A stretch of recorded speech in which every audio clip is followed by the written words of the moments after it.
त्याशी मी वाद घातला नाही. तुम्ही आता ही लेडीज तुम्ही पडल्या का नाही गाडीवरून आता? अहो इथं गाडी आलेली जरा सोर हा इथं ही गाडी पडली आहे यांची. तुम्ही निष्काळजीपणा मॅडम असतात तुम्ही फाटे कशी पडला? लागलंय हे काय रक्त आलेलं दाखवा इकडं चला. पडला का नाही मॅडम?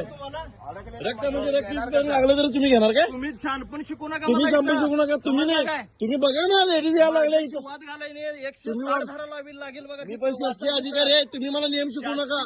तुम्ही मला नियम शिकवू नका. तुम्ही का नाही? नियमात करा झिरो. नियमात करा. तुम्ही मला शिकवायचं संपन्न. तुम्ही. नियमात शिकवायचं नाही. सुद्धा का नाही? नियमात शिकवायचं नाही. अहो तुम्ही मॅडम आल्या झक मारा दिली सेंट्रल शब्द घालायचे गव्हर्नमेंटची नाही. दुसरी सर्व्हिस होय करावं. होय होय सांगू मग नका मॅडम इथं पडले नाही शिकवायला इथं. मला हे काय इथं. दिसत नाही काय? लेडीज यायला लागल्यात फाटक पडतायचा. तुम्ही जावा तुमचं काम करा. बरं तुमचे नियम काय आम्हाला सांगा. आम्हाला माहित नाही. रिपोर्ट द्यायचा तिकडे झक मारा द्या जावा. इकडे एक मिनिट असलं उद्धट भाषा बोलायची नाही. लक्षात ठेवायचं. तुमचं टायमिंग किती आहे? फाटक पडायचं टायमिंग किती आहे? ट्रेन यायच्या आधी ट्रेन यायच्या आधी आणि ट्रेन गेल्यावर तुम्हाला काढायसाठी ठेवू नये मला इथं. काय